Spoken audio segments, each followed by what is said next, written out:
वो खुद ही तय करते हैं मंजिल आसमानों की। वो खुद ही तय करते हैं मंजिल आसमानों की। परिंदों को नहीं दी जाती है तालीम उड़ानों की।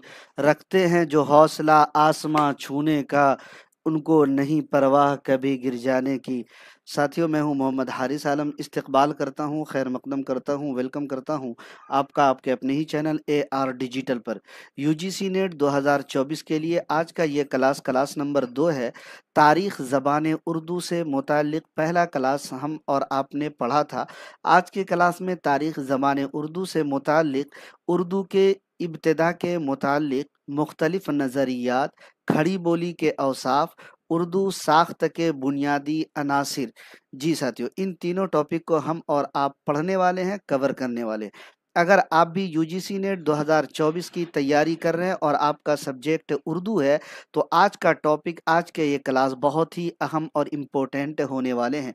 जैसा कि कल के क्लास में हमने आपको बताया था, जी, हमने आपको मुत्तला किया था कि 7 बजे शाम में 7 पीएम को यूजीसी नेट का क्लास और साथियों 9 पीएम को बीपीएससी का क्लास लाइव होगा एआर डिजिटल के यूट्यूब चैनल पर।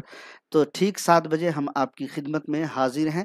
इंशाल्लाह 9 बजे भी हमारा क्लास होगा बीपीएससी के लिए। जदीदियत के दौर से मुताल्लिक नुमाइंदा शुआरा, नुमाइंदा फिक्शन निगार, नुमाइंदा तनकीद निगार के मुताल्लिक मारूजी सवालात 9 पीएम को बीपीएससी के लिए होगा। अगर आप फ्री रहते हैं तो ज़रूर ज्वाइन होइएगा। इसके अलावा ये क्लास यूजीसी नेट का है और इंशाल्लाह हर दिन शाम में 7 बजे लाइव होगा। अगर आप फ्री रहते हैं तो ज़रूर ज्वाइन हो सकते हैं। आइए लिए चलते हैं हम आपको यूजीसी नेट के सिलेबस की तरफ। कल भी हमने आपको बताया था सिलेबस यूनिट तारीख ज़बान उर्दू, हिंद आर्याई की मुख्तसर तारीख कल पढ़ा था, पराकिर्त के मुतालिक और अपभ्रंश के मुतालिक डिटेल में कल हम लोगों ने पढ़ा था। आज के क्लास में खड़ी बोली के औसाफ, उर्दू इब्तिदा के बारे में मुख्तलिफ नज़रियात, यानी मोहम्मद हुसैन आज़ाद, महमूद शीरानी, नसीरुद्दीन हाशमी, मसूद हुसैन खान, सैयद सुलेमान नदवी, शौकत सब्जवारी, इन तमाम लोगों के जो नज़रियात हैं उर्दू इब्तिदा के मुतालिक शॉर्ट में एकदम आसानी से आपको बताने वाला हूं आज के क्लास में। बिना टाइम वेस्ट किए हुए आज के क्लास का बाज़ाब्ता आगाज़ करेंगे। तमाम साथियों को वालेकुम अस्सलाम वरहमतुल्लाह और एक बार फिर से आप सबका दिल से इस्तकबाल खैर मकदम है। शुरू करेंगे, सबसे पहले देखते हैं खड़ी बोली के औसाफ, है ना। खड़ी बोली के औसाफ यानी खड़ी बोली की सिफत क्या है ना। खड़ी बोली में क्या क्या पाई जाती है, खड़ी बोली को कैसे कैसे, कहाँ कहाँ, कब कब, कैसे इस्तेमाल किया गया है। ज़्यादा मुश्किल नहीं है, बिल्कुल आसान है, थोड़ा सा समझिएगा, बस समझ में आ जाएगी बातें। सर, आपका कोई बैच चलता है बीपीएससी टीआरई का? ऑलरेडी चल रहा है बीपीएससी का, ये बात कोई पूछने वाली बात है? हाँ, आज का क्लास बीपीएससी का हमारा जो आज का 9 पीएम को जो क्लास होगा एमसीक्यू का, मारूजी सवालात का, वो होगा 9 पीएम, क्लास नंबर 48 होगा। सोच सकते हैं उर्दू अदब का 47 क्लास ऑलरेडी हो चुका है, 48वां क्लास है, जबकि उर्दू कवायद में 15 या फिर 16 क्लासेस हो चुके हैं। खैर, चलते हैं खड़ी बोली के औसाफ की तरफ और समझने की कोशिश करते हैं। बिस्मिल्लाहिर्रहमानिर्रहीम। देखिए, खड़ी बोली में तशदीद वाले अल्फाज का इस्तेमाल बहुत ज़्यादा मिलता है। अब इसी को बहुत सारी जगहों पर आप देखेंगे तो आपको ये बताया जाएगा कि खड़ी बोली में मुशद्दद अल्फाज, क्या है साथियों, मुशद्दद अल्फाज का इस्तेमाल बहुत ज़्यादा मिलता है। मुशद्दद का मतलब तशदीद वाला ही होता है, तो तशदीद वाले अल्फाज का इस्तेमाल बहुत ज़्यादा मिलता है। जैसे देखिए, रोटी को रट्टी या फिर रोटी जैसे बोलिए वैसे बोला जाता है। इसी तरीके से चादर को चद्दर बोला जाता है, बादल को बद्दल, ऐसे, और गाड़ी को गाड़ी या फिर गड्डी वगैरह बोला जाता है। किसमें साथियों? खड़ी बोली में। चद्दर तो आपको आज भी सुनने को मिलेगा या आप भी बोलते होंगे, बिहार में बोला जाता है, लेकिन चादर होता है, चद्दर उसको बोला जाता है। तो इसलिए खड़ी बोली में जो ये तशदीद वाला अल्फाज है, मुशद्दद अल्फाज आप देख रहे हैं, इसका इस्तेमाल धड़ल्ले से किया जाता है। आगे बढ़ते हैं। इस लिहाज से दक्कनी जबान जो है ये खड़ी बोली से करीब है, यानी खड़ी बोली में जो चीज़ आप देखेंगे ना वो दक्कनी में आपको साफ सुथरा मिलेगा। इसलिए कि आप नीचे जो पढ़ेंगे ना आप देखेंगे कि बिल्कुल वो जो है आपको उसी से मिलता जुलता देगा। तमाम साथियों को वालेकुम अस्सलाम वरहमतुल्लाह। ऑडियो वीडियो क्लियर है तो एक बार कंफर्म कराते चलिए आप लोग। जी, दक्कनी उर्दू की तरह खड़ी बोली की ये खुसूसियत है कि इसमें किसी लफ्ज के बीच से ये जो हा देख रहे हैं ना, छोटी हा जिसको आप बोलते हैं, ये हज़फ करके बोली जाती है, यानी इस हा को ख़त्म कर दिया जाता है। क्या किया जाता है? ख़त्म कर दिया जाता है। जैसे नहीं एक वर्ड है, हा के साथ बोला जाता है, लेकिन अगर आप इसको देखेंगे तो दक्कन के जो लोग हैं, हैदराबाद वगैरह के इलाके के जो लोग हैं, इसको क्या बोलते हैं? नई बोलते हैं, नई। ठीक है। इसी तरीके से कहाँ नुनगुन्ना है, इसको हा को बीच से हटा देते हैं और बोलते हैं कां को जा रहे यार जी, तो कां बोलते हैं, कहाँ नहीं बोलते, हा को बीच से हज़फ कर देते हैं। आगे बढ़िए, देखिए खड़ी बोली में दक्कनी की तरह ये जो नुनगुन्ना है ना, इसका इजाफा कर दिया जाता है। जैसे फातिमा अगर किसी बच्ची का नाम है और अगर कोई बोल रहा है तो देखिएगा आपको दक्कन वगैरह के इलाके में, हैदराबाद वगैरह के इलाके में क्या होता है? फातिमा बोला जाता है नुनगुन्ने के साथ, फातिमा। इसी तरीके से मैंने आपको कलम दिया, दिया को दिया है ना, मैंने आपको किताब दिया, तो इस दक्कनी उर्दू में क्या बोला जाता है? दिया। इसी तरीके से कहना को क्या बोला जाता है? कहना, नुनगुन्ने के साथ, वगैरह वगैरह। खड़ी बोली में ड़े और अड़े में हे लगा ढ़े पर डाल और डाल में हे लगा ढाल को अहमियत दी जाती है, जो दक्कनी उर्दू की भी खुसूसियत है। तो इसलिए हम और आप ये कह सकते हैं कि खड़ी बोली जो है दक्कनी जबान से बिल्कुल करीब से करीब तर है। क्या है साथियों? करीब से करीब तर है। इसी तरीके से आप देखेंगे खड़ी बोली में साकिन हर्फ को मुतहर्रिक करने का रिवाज भी आम है। हालांकि ये सिर्फ जो है साथियों दक्कन में नहीं, बल्कि हिंदुस्तान के ज़्यादातर इलाकों में आप देखेंगे जो आज भी हम और आप बोलते हैं। जैसे देखिए नज़म है ना, नज़्म असल होना चाहिए लेकिन इसको नज़्म पढ़ा जाता है। इसी तरीके से तिफल है ना, इसको तिफल बोला जाता है, अकल बोला जाता है जबकि अक्ल होता है। तो इस तरीके से खड़ी बोली में साकिन हर्फ को जी मुतहर्रिक करने का रिवाज ज्यादा आपको देखने को मिलेगा। किसमें? तो खड़ी बोली में। और यही सारी चीजें आपको खड़ी बोली की औसाफ कहलाते हैं। खड़ी बोली में अस्मा यानी इसम की जमा, अस्मा की जमा अलिफ और नून लगाकर बनाई जाती है। जैसे देखिए दिन होता है ना जी, तो इसको बोला जाता है दिना। अरे यार तुम्हें इतने दिना से कहाँ थे, तो दिन नहीं दिना बोला जाता है। अलिफ और नून गुन्ने के साथ क्या होता है? जमा बनाई जाती है। खेत से खेता, तुम्हारे खेता में जी जानवर चर रहे हैं। इसी तरीके से दोस्त से दोस्तां, तुम्हारे दोस्तां लोग कहाँ हैं, है ना, तो दोस्त से दोस्तां वगैरह वगैरह। खड़ी बोली में क्या होता है? इसमें अस्मा की जो जमा है, इसमें की जो जमा है वो अलिफ और नून लगाकर बनाई जाती है। इसी तरीके से खड़ी बोली में नून या ज़रने का इस्तेमाल बेकायदा तौर पर बोला जाता है, यानी यहाँ जहाँ पर ज़रूरत नहीं भी होती है जी वहाँ पर बोला जाता है। जैसे शेर ने उसको देख लिया एक जुमला है, तो बोला जाता है खड़ी बोली में शेर ने उसने देख लिया, यानी भाई शेर ने उसको होना चाहिए, शेर ने उसको देख लिया। तो लेकिन खड़ी बोली में ने का जो इस्तेमाल है बेजा इस्तेमाल होता है, यानी जहां पर जरूरत नहीं भी होती है वहां पर भी इसका इस्तेमाल होता है। ये क्लास पर डे होती है क्या मुनव्वर जमा? कल से शुरू हुई है। आज ये क्लास कल से शुरू हुआ है यूजीसी नेट का, आज दूसरा क्लास है। इंशाल्लाह हर दिन शाम में 7 बजे होगा।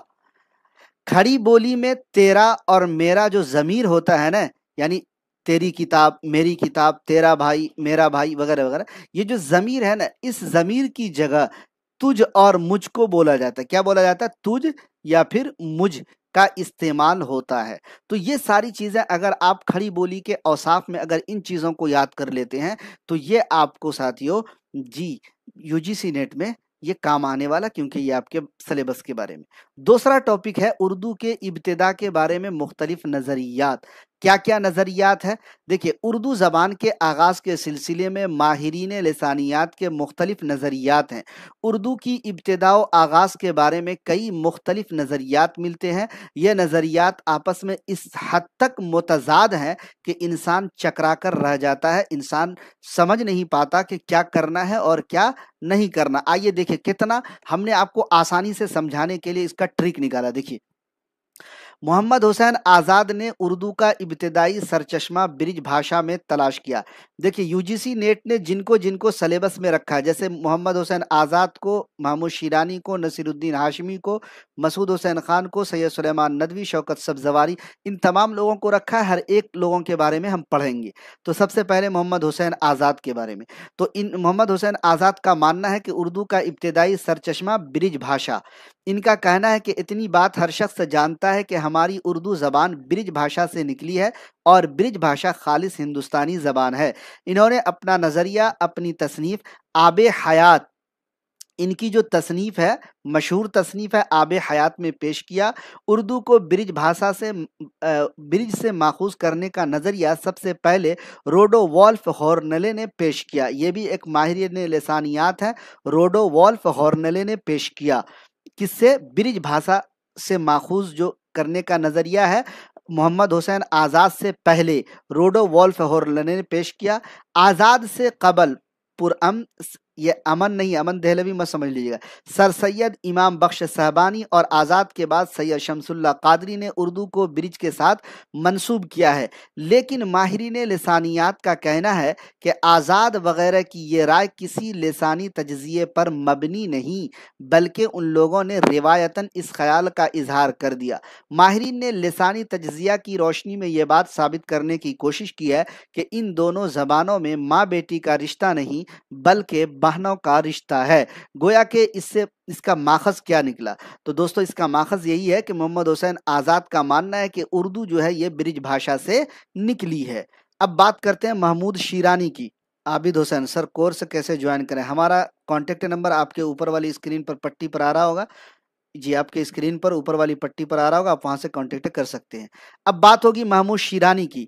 پروفیسر محمود شیرانی نے اپنی کتاب پنجاب میں اردو میں یہ بات ثابت کرنے کی کوشش کی ہے کہ اردو کی تہ میں جو بنیادی بولی ہے اس کا تعلق سرزمین پنجاب سے ہے۔ وہ لکھتے ہیں کہ اردو دہلی کی قدیم زبان نہیں بلکہ وہ مسلمانوں کے ساتھ دہلی جاتی ہے، اور چونکہ مسلمان پنجاب سے ہجرت کر کے جاتے ہیں اس لیے ضروری ہے کہ وہ پنجاب سے کوئی زبان اپنے ساتھ لے گئے ہوں۔ شیرانی اپنے نظریے کو ثابت کرنے کے لیے کچھ تاریخی شواہد پیش کرتے ہیں اور ساتھ ہی ان لسانی خصوصیات کی نشاندہی کی ہے جو پنجاب اور قدیم اردو کے درمیان مشترک ہے، یعنی ملتی جلتی ہے۔ اردو کے پنجابی سے ماخوذ ہونے کا نظریہ شیر علی سرخوش نے اپنے تذکرے اعجاز سخن اور جارج گریرسن اپنی تحریروں میں شیرانی سے پہلے پیش کر چکے تھے۔ تو دیکھیے، ان دونوں کے بارے میں بھی آپ کو یاد رکھنا ہے کہ پنجاب میں جو اردو ہے، یعنی پنجاب سے اردو زبان ماخوذ ہونے کا جو نظریہ ہے، جی ان سے پہلے شیر علی سرخوش اور انہوں نے اعجاز سخن میں اور جارج گریرسن نے اپنی تحریروں میں یہ شیرانی سے پہلے پیش کر چکے ہیں۔ لیکن پروفیسر مسعود حسین خان نے اپنی تصنیف مقدمہ تاریخ زبان اردو میں شیرانی کے نظریے کی تنقید کی ہے اور لسانی تجزیہ اور اس زمانے کی مختلف بولیوں کے تقابلی مطالعے سے یہ بات ثابت کی ہے کہ پروفیسر محمود شیرانی نے قدیم اردو اور دکنی کی جن خصوصیات کی نسبت پنجابی کی طرف کی ہے وہ دہلی اور نواح دہلی کی بولیوں بالخصوص ہریانی میں بھی موجود ہے۔ تو یہ ساتھیوں محمود شیرانی کا نظریہ ہے پنجاب میں اردو۔ لیکن پنجاب میں اردو کا جو نظریہ ہے محمود شیرانی سے پہلے شیر علی سرخوش نے اپنے تذکرے اعجاز سخن میں کیا ہے اور جارج گریرسن نے اپنی تحریروں میں بھی پیش کیا ہے۔ اب دیکھیں، یہاں پر ایک پوائنٹ اور آپ کو پوچھا جا سکتا ہے کہ جی محمود شیرانی کے نظریے پنجاب میں اردو پر کس نے تنقید کی ہے؟ تو یہاں پر یہ والی لائن کہ مسعود حسین خان نے مقدمہ تاریخ زبان اردو میں شیرانی کے نظریے کی تنقید کی ہے، یاد رکھیے گا یہ والی بات۔ چلیے اگلے جو ماہر لسانیات ہیں مسعود حسین خان ہیں۔ پروفیسر مسعود حسین خان نے اپنی تصنیف مقدمہ تاریخ زبان اردو میں اردو کی ابتدا سے متعلق نواحِ دہلی کی بولیوں پر زور دیا ہے۔ دہلی 4 بولیوں کے سنگم پر واقع ہے، مغرب میں ہریانی، جنوب مغرب میں میواتی، جنوب مشرق میں برج بھاشا اور شمال مشرق میں کھڑی بولی۔ بقول مسعود حسین خان، ہریانی نے قدیم اردو کی تشکیل میں حصہ لیا، کھڑی بولی نے جدید اردو کا ڈول تیار کیا، برج بھاشا نے اردو کا معیاری لب و لہجہ متعین کرنے میں مدد دی، میواتی نے قدیم اردو پر اپنے اثرات چھوڑے۔ اب دیکھیے مسعود حسین خان کے اس نظریے کی تائید زول بلاک اور ڈاکٹر محی الدین قادری زور کی تحریروں سے ہوتی ہے۔ ٹھیک ہے، تو یہ بات بھی آپ کو پوچھا جا سکتا ہے کہ مسعود حسین خان کے نظریے کی تائید کس نے کی، تو زول بلاک، یہ بھی ماہر لسانیات ہیں، اور دوسرے ڈاکٹر محی الدین قادری زور ہے نا۔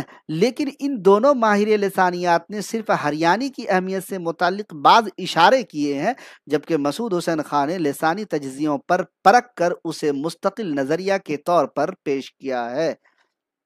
جی سر آبجیکٹو بھی کرائیے، ہاں آبجیکٹو بھی کرائیں گے نا، صرف تھیوری تھوڑی پڑھائیں گے۔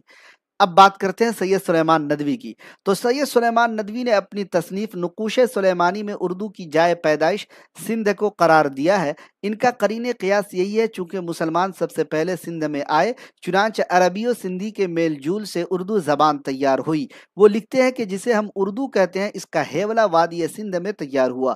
اگرچہ مولانا سید سلیمان ندوی اور ان کے ہم خیال نقادوں کے اس خیال سے اتفاق نہیں کیا جا سکتا کہ اردو زبان اپنے آغاز و ابتدا میں تمام تر باہر سے آنے والے مسلمانوں کی رہین منت ہے، پھر بھی اس حقیقت سے انکار نہیں کیا جا سکتا کہ اردو زبان کو ترقی دینے، اس کا حلقہ اثر بڑھانے اور ادبی علمی رنگ و آہنگ عطا کرنے میں مسلمانوں کا بہت بڑا ہاتھ رہا ہے۔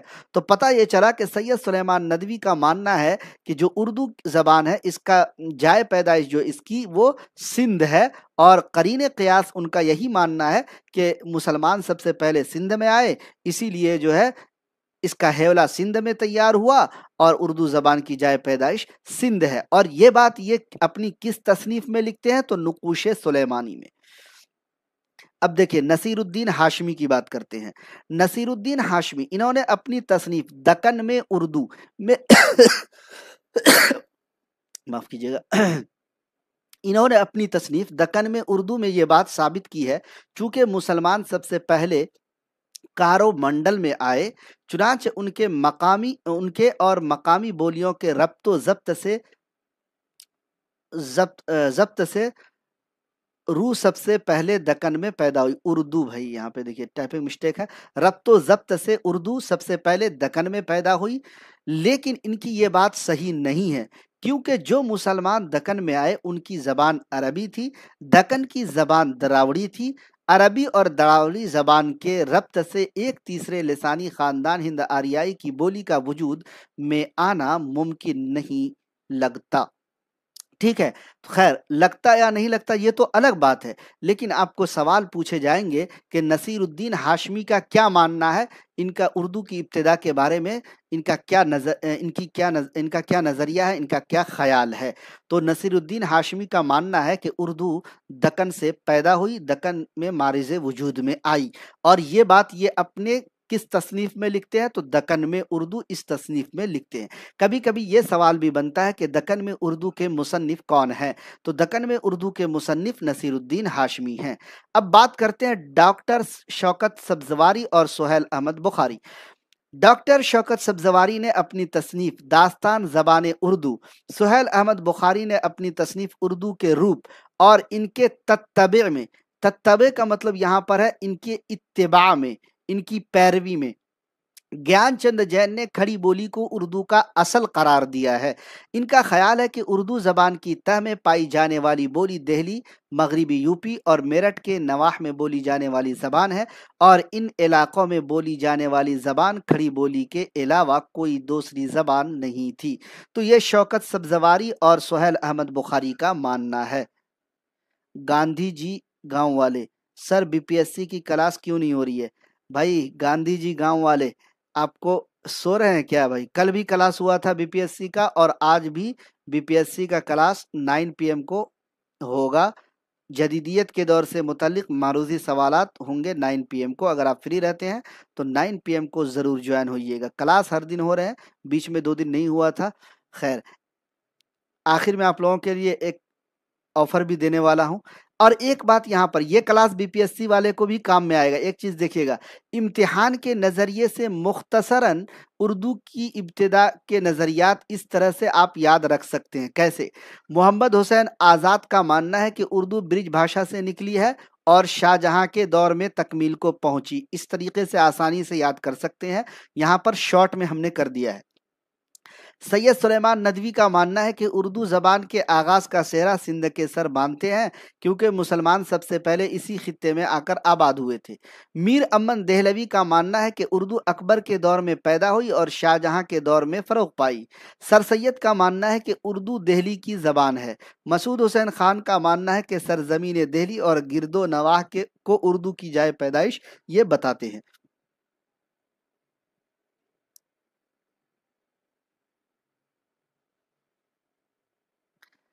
अख्तर ओरेनवी बिहार से इनका ताल्लुक है और इनका मानना है कि उर्दू मगधी से निकली है। सुहेल बुखारी का मानना है कि उर्दू का जन्म भूमि उड़ीसा है। डॉक्टर ज्ञानचंद जैन का मानना है कि उर्दू की असल खड़ी बोली है। खड़ी बोली दिल्ली और मगरबी यूपी की बोली है। नसीरुद्दीन हाशमी का मानना है कि उर्दू दक्कन में पैदा हुई। इस तरीके से मुख्तसरन आप इन चीज़ों को आसानी से याद रख सकते हैं। उर्दू ज़बान की इब्तिदा के बारे में कोई हतमी बात कहना मुश्किल है। उर्दू ज़बान के मुहक्किकीन अगरचे इस बात पर मुत्तफिक हैं कि उर्दू की इब्तिदा मुसलमानों की आमद के बाद हुई है ना। उर्दू ज़बान की तारीख के मुताले से और उनके तजज़िये से ये ज़रूर कहा जा सकता है कि उर्दू एक हिंदुस्तानी ज़बान है, न कि विदेशी, है ना, ज़बान। और ये न सिंध में पैदा हुई, न जुनूब में, न पंजाबी से निकली है, न ब्रिज भाषा से, बल्कि नवाहे दिल्ली की बोलियों में अरबी, फ़ारसी अल्फाज की शमूलियत और खड़ी बोली के तरक्की याफ्ता शक्ल इख्तियार करने से जी उर्दू ज़बान का या ज़बान उर्दू का आगाज़ हुआ। तो ये उर्दू ज़बान की इब्तिदा के बारे में जो मुख्तलिफ नज़रियात है, हमने तफसील में भी बताया, मुख्तसर में भी बताया। एग्ज़ाम के लिहाज से आप इसको आसानी से याद रख सकते हैं। आज के क्लास का जो आखिरी पॉइंट है, उर्दू साख्त के बुनियादी अनासिर। देखिए, ये तो अहम नहीं है, इस बार तो सिलेबस में नहीं दिया है यूजीसी नेट के, लेकिन पिछली बार था, थोड़ा सा है, समझ लीजिए इसको। उर्दू एक जदीद हिंद आरियाई ज़बान तश्कील में खड़ी बोली ने अहम रोल अदा किया। इसमें ब्रिज, पंजाबी, गुजराती, हरियाणी और दक्कनी बोलियों के असरात पाए जाते हैं। इसको लिखने के लिए, तहरीर में लाने के लिए अरबी और फ़ारसी का इस्तेमाल किया जाता है। लिसानियात की रो से हर्फ सबसे छोटी इकाई होती है, और ये सवाल कभी कभी पूछा जाता है, लिसानियात की रो से जी क्या सबसे छोटी इकाई होती है? तो हर्फ सबसे छोटी इकाई होती है। अहद हाजिर में हरूफ तहज्जी की कुल तादाद 36 मुतय्यन की गई है। बाज़ लोगों के नज़दीक 37 है, क्योंकि इन्होंने हमज़ा को भी हर्फ माना है। हमज़ा जो इस तरीके से लिखा जाता है। उर्दू के हरूफ तहज्जी में अरबी के 28 हरूफ हैं। कभी कभी ये भी पूछा जाता है कि उर्दू के हरूफ तहज्जी में अरबी के कितने हरूफ हैं? तो उर्दू के हरूफ तहज्जी में अरबी के कुल 28 हरूफ हैं। अरबी में हरूफ तहज्जी की कुल तादाद 28 ही है और पूरे के पूरे उर्दू में शामिल है। फारसी के 4 हरूफ और 4 वो नए हरूफ जो उर्दू में वज़ा किए गए हैं, है ना, जैसे टे, डाल, रे, ये सब जो है साथियों फारसी के हरूफ हैं। यानी कुल 36 हरूफ शामिल हैं। ठीक है। उर्दू का रस्मुल खत अरबी फारसी से है, ये भी पूछा जाता है। उर्दू का तर्ज तहरीर और खत किताबत नस्तालिक कहलाता है। नस्तालिक का आगाज़ व इर्तिका ईरान में हुआ। पूछा जाता है, जैसे मान लीजिए कि कभी कभी पूछा जाएगा कि उर्दू का रस्मुल खत जो है साथियों, या फिर तर्ज तहरीर जी क्या है, तो आप कह सकते हैं, या खतो किताबत क्या कहलाता है, तो नस्तालिक उसका कहलाता है। नस्तालिक का जो आगाज़ है ये कहाँ हुआ? तो ईरान में हुआ। ख्वाजा मीर अली तबरेज़ी ने, जो ईरान के रहने वाले थे, अरबी के 2 रसूम खत, एक پہلے کا نام ہے نسخ اور دوسرے کا نام ہے تعلیق، دونوں کو ملا کر ایک نیا رسم خط ایجاد کیا، یعنی طرز تحریر ایجاد کیا، جو نسخ تعلیق کے نام سے جانا پہچانا جاتا ہے۔ اردو کے لیے یہی رسم خط مروج ہے، جو اردو کا اپنا رسم خط بن گیا ہے۔ تو دوستو یہ تھا آج کا class, U G C NET کا دوسرا کلاس۔ آج کے اس کلاس میں ہم نے ساتھیوں آپ کو کھڑی بولی کے اوصاف، اردو کی ابتدا کے بارے میں مختلف نظریات، اردو ساخت کے بنیادی عناصر ہم نے ڈیٹیل میں اور ساتھیوں اہم مواد کے ساتھ آپ کے سامنے بتایا، آپ کے سامنے رکھا۔ امید کہ آپ کو بے حد پسند آیا ہوگا۔ پسند آئے تو ویڈیو کو لائک اور شیئر کر دیجیے گا۔ اگر ابھی تک آپ نے اے آر ڈیجیٹل کے یوٹیوب چینل کو سبسکرائب نہیں کیا ہے تو کسی بھی مقابلہ جاتی امتحان کی معیاری تیاری کے لیے، اردو سبجیکٹ کی تیاری کے لیے اے آر ڈیجیٹل کے یوٹیوب چینل کو سبسکرائب کر کے بیل آئیکن گھنٹی والے آئیکن کو پریس کر دیجیے گا، تاکہ لائیو کلاسز کا نوٹیفیکیشن آپ کو مل سکے اور آپ لائیو کلاس میں جوائن ہو سکیں۔ یو جی سی نیٹ کا جو کلاس ہے ساتھیوں وہ 7 PM، اور بی پی ایس سی کا جو کلاس ہے ساتھیوں وہ آپ کو 9 PM کو انشاءاللہ ہر دن شام میں ہوگا۔ اگر آپ فری رہتے ہیں تو ضرور جوائن ہوئیے گا۔